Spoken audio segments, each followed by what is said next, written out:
Hello friends, today I am going to explain you standard 11th English medium subject BA chapter number 6 forms of business organization part second और उसके अंदर हम पढ़ेंगे joint stock company. उससे पहले से थोड़ा सा रिवीजन कर लेते हैं। अगले लेक्चर में हमने देखा था कोऑपरेटिव सोसाइटी, वो भी हमारे बिजनेस का एक ही पार्ट है। उसकी कैरेक्टरिस्टिक्स और लिमिटेशन देखे थे और वो मेंबर्स के वेलफेयर के लिए कोऑपरेटिव सोसाइटी इस्टेब्लिश की जाती है और वो शुगर, मिल्क ऐसे बिजनेस के लिए जानी मानी है। Now we have to go through joint stock company. Joint stock company जो है वो लीगल एग्जिस्टेंस होता है बिजनेस का और legal scale production in anticipation of demand started after industrial revolution means जब इंडस्ट्रियल रिवॉल्यूशन हुआ, इंडस्ट्रियल रिवॉल्यूशन की ज़रूरत क्यों पड़ी? क्योंकि हर एक की डिमांड चेंज हुई और डिमांड चेंज हुई तो प्रोडक्शन करना पड़ा लार्ज स्केल पर। पॉपुलेशन बढ़ना शुरू हो गया तो डिमांड एंटिसिपेटेड थी, वेराइटीज़ ऑफ डिमांड, तो उसके लिए लार्ज स्केल प्रोडक्शन करना पड़ा, तो इंडस्ट्रियल रिवॉल्यूशन की ज़रूरत पड़ी। The risk increase along with increase in the needs of large scale capital. तो बड़ा बिजनेस होता है तो उसके लिए कैपिटल की भी ज़रूरत ज़्यादा होती है। तो इस सर्कमस्टांसेस के अंदर नेचुरली सोल प्रोप्राइटरशिप और पार्टनरशिप फॉर्म सूटेबल नहीं थे, तो तब जाकर एग्जिस्टेंस हुआ क्योंकि उनकी जो लायबिलिटीज़ थी वो अनलिमिटेड और लिमिटेड कैपिटल था, शॉर्ट लाइफ स्पैन था, तो ये सारे लिमिटेशंस होते थे पार्टनरशिप और सोल प्रोप्राइटरशिप की। तो उसकी वजह से जॉइंट स्टॉक कंपनी एग्जिस्ट हुआ as a solution problems of large need, large scale production और लार्ज नीड, और with the security of capital का भी security and distribution of the liabilities and risk efficient management, new form of business organization emerge और नया form exist हुआ other than sole proprietorship and partnership, और वो था joint stock company, और उसको शॉर्ट में हम कंपनी भी कहते हैं। The trade and industry got rapid momentum means बहुत ही झड़पी विकास, खूब जल्दी से डेवलपमेंट होने लगा कंपनी फॉर्म का।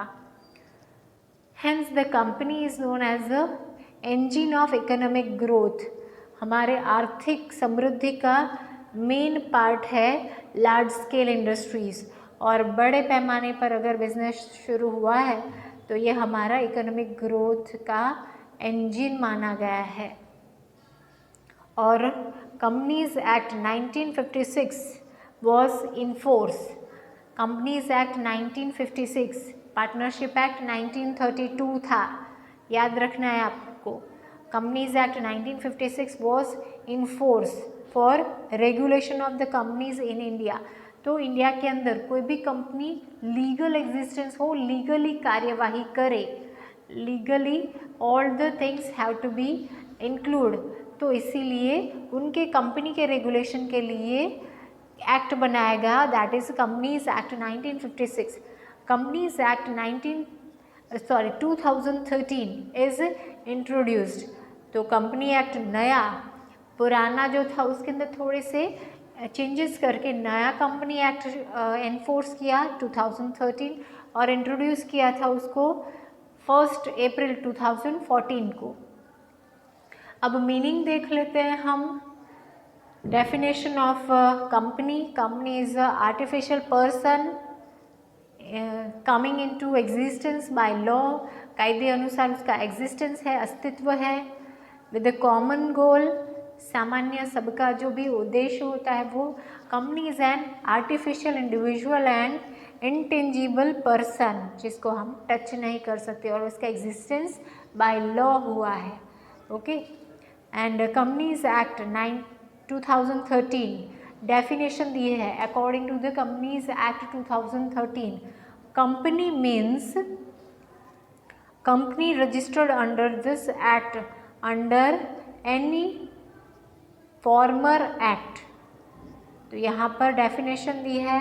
This definition make it clear that the company is a creation of law, means कायदे अनुसार बंधी हुई है. देन नाउ कैरेक्टरिस्टिक्स देख लेते हैं. First characteristics is a legal personality, means अस्तित्व. जो ओनर होता है या फिर बिजनेस को रन करने वाला होता है वो अलग होता है, और company that is a separate registration के अकॉर्डिंग टू उसका अलग अस्तित्व है.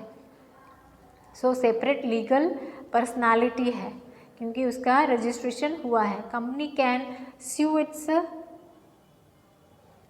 Own name. कंपनी जो है वो अपने नाम से किसी के ऊपर केस दायर कर सकती है. Can enter into contract, contract के अंदर एंटर हो सकती है. And can sue against the company, कोई दूसरी कंपनी के सामने भी केस कर सकती है. ओके, कायदे से कार्यवाही भी हो सकती है. नेक्स्ट है परपेंचुअल एग्जिस्टेंस. सेपरेट एग्जिस्टेंस तो था पर परपेंचुअल एग्जिस्टेंस इज ऑल्सो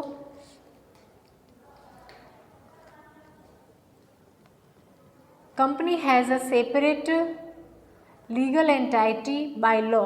कायदे अनुसार उसका एग्जिस्टेंस है. It is not affected by the circumstances like death, insolvency of the member. कौन मेंबर बनते हैं? जो कंपनी के शेयर्स खरीदते हैं वो मेंबर बनते हैं. और वो मेंबर जो है उनका डेथ होता है या फिर इंसॉल्वेंसी. इंसॉल्वेंसी मीन्स जब लायबिलिटीज़ बढ़ जाती है और वो कुछ चुका नहीं सकते हैं तब वो इंसॉल्वेंट, बैंक के थ्रू वो इंसॉल्वेंट माने जाते हैं. तो उनके अकॉर्डिंग टू भी अलग एग्जिस्टेंस है मेंबर का और कंपनी का. A company can be brought into end only through liquidation procedure. Liquidation procedure के थ्रू ही कंपनी एग्जिस्टेंस खोती है. ओके, अदरवाइज नहीं. कोई भी मेंबर का आना या जाना कंपनी को इफेक्ट नहीं करता है. Division of capital in small fraction. जो कैपिटल है बिजनेस में ओनर जब पैसे लाता है तो वो कहलाती है कैपिटल, और वो कैपिटल जो है वो छोटे छोटे हिस्सों में बट जाती है. Okay, each part is called the share, और हर एक छोटा हिस्सा है उसको कहते हैं share. A company raise capital fund on a large scale through issue of share. तो शेयर इशू करके कंपनी बहुत ही बड़ा कैपिटल अरेंज कर सकती है, रेज कर सकती है, बढ़ा सकती है. Purchase of share is called the share holder. Purchaser जो होता है, शेयर खरीदने वाला पर्सन जो है उसको कहते हैं share holder of the company. Now easy transfer of share. एक शेयर, अब मैं शेयर होल्डर हूँ, मैंने एक एक्स कंपनी के शेयर खरीदे हैं. अब वो शेयर मुझे नहीं चाहिए और मुझे वो शेयर दूसरे बेचने हैं, तो इसीलिए हम वो शेयर को दूसरे पर्सन को बेच सकते हैं. तो that can be transmitted. Share market के अंदर वो ट्रांसमिट होते हैं. So transfer of share is possible. Share holder can sell and purchase the share of the company subject to the provision of companies act. कायदे अनुसार वो transfer होते हैं, सेलिंग परचेजिंग होता है. Transfer of share is an important characteristics of the company. Okay, then next is a common seal. जब business बड़ा होता है, लार्ज स्केल पर होता है, तो उसका मिक्सचर ना हो जाए. जैसे कि कोई भी पर्टिकुलर प्रोडक्ट है, जैसे कि रेफ्रिजरेटर. तो रेफ्रिजरेटर की दुनिया में बहुत सारे रेफ्रिजरेटर हैं, तो हर एक ब्रांड की आइडेंटिफिकेशन उसका कॉमन सील है. ओके, जैसे कि LG का सील है, कॉमन सील. लोगो होता है, कैलविनेटर का अलग लोगो होता है. ओके, तो वैसे हर एक कंपनी अपना कॉमन सील बनाती है. And seal is affix on the contracts, share certificates, documents and day-to-day transaction of the company to express the concept of the company. Okay, तो कंपनी की कंसेंट से वो सब जगह पे वो कॉमन सील यूज़ करते हैं। जैसे कि कोई भी स्कूल होता है, उस स्कूल का भी पर्टिकुलर लोगो होता है, so that common seal can be use for a intention of the transactions. Now management, a company is an artificial person, क्योंकि उसका रजिस्ट्रेशन है। Board of director manager the company, और board of director को elect करते हैं सारे share holders. Memorandum of association and articles of association, इसके through person have to be appointed और वो कहलाता है board of director. The share holder elect their representative among themselves who is called the director। Okay, तो memorandum of association and articles of association में member बनते हैं share holders, और share holders जो होते हैं वो अपना डायरेक्टर चुनते हैं विथ द वोटिंग, और वो उनके हिसाब से काम करता है। Directors have to handle the business. As a group, directors are known as a board of directors। Okay, तो जनरली 5 लोग होते हैं बोर्ड ऑफ डायरेक्टर में, और एक फीमेल होना कंपलसरी होता है। That all are the according to the law who manage the company. Thus ownership and management are separate. तो ओनरशिप और मैनेजमेंट हर एक का अलग अलग होता है। स्टेटस ऑफ द मेंबर, अब मेंबर का स्टेटस क्या है यहाँ पर बताया गया है। Neither a member can enter into contract on behalf of the company nor can a company be liable for the act of the member. तो मेंबर के जैसे कंपनी काम नहीं कर सकती, और कंपनी जो है वो कॉन्ट्रैक्ट तो कर सकती है, पर कोई मेंबर है वो कॉन्ट्रैक्ट में एंटर नहीं हो सकता।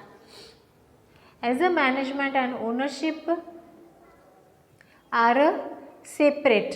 मैनेजमेंट एक अलग चीज़ है और ओनरशिप अलग चीज़ है। ओनरशिप जो है, हर एक मेंबर जब शेयर खरीदते हैं तो मेंबर बनते हैं, तो उनकी ओनरशिप तो है, पर मैनेजमेंट सिर्फ डायरेक्टर ही कर पाता है। And company has a separate legal identity, but the member can enter into contract with the company. Company के अंदर वो कॉन्ट्रैक्ट में एंटर हो सकते हैं। Now member, number of members. Business जब शुरू होता है, कंपनी जब शुरू होती है, तो उसके अंदर लिमिटेशंस आ जाती है, कितने नंबर्स ऑफ एंटर कर सकते हैं। Minimum number of member in a private is of 2, minimum 2 and maximum 200। Minimum number of member in a public is 7, and there is no restriction on the maximum in the public company। Private में minimum 2 and maximum 200, और public के अंदर minimum 7 and maximum unlimited। जब जब capital की ज़रूरत होती है शेयर इशू करो और पैसे गैदर करो, तो that way private company, public company can raise their capital. Now liabilities of the member. Member की लायबिलिटीज़ होती है वो लिमिटेड और अनलिमिटेड होती है। Limited of the member is, liabilities of the member is limited to the share. जितने share उन्होंने खरीदे हैं उतने तक की ही लायबिलिटी है, limited by share. Company with the unlimited liability rarely seen in the reality। Unlimited liabilities शायद ही दिखती है। Liabilities of the member is limited or unlimited is stated in the memorandum of association। Okay, जो memorandum of association है उसके अंदर member की liabilities limited है या अनलिमिटेड है वो आगे से ही बता दिया जाता है। देन फंडामेंटल राइट्स, जो भी राइट्स होते हैं बेसिक हर एक मेंबर के कितने होते हैं। A company gate separate legal identity bye law, कायदे अनुसार उसका एग्जिस्टेंस होता है। But the company is not the citizen of the country. Company कोई सिटीज़न नहीं है, उसका रजिस्ट्रेशन हो गया है, आर्टिफिशियल पर्सन कहा गया है, उसका एग्जिस्टेंस होता है, पर वो कोई सिटीज़न नहीं है। Company has no fundamental rights as enjoy by the citizens. जो आम आदमी जो है, कोई भी सिटीज़न जो भी फंडामेंटल राइट्स एन्जॉय करते हैं, वैसा कंपनी एन्जॉय नहीं कर पाती है। नेक्स्ट और last characteristics is a voting right per share. जितने शेयर खरीदते हैं उतने वोट डाल सकते हैं share members. Share holders can have the rights according to the number of shares. Member of the company cast vote on the basis of number of share they hold. Suppose 10 share खरीदे तो 10 vote दे सकते हैं। Okay, इसीलिए तो वहाँ पर ऐसा होता है कि ज़्यादा से ज़्यादा वोट खरीदे तो बोर्ड ऑफ डायरेक्टर में एंट्री हो जाए।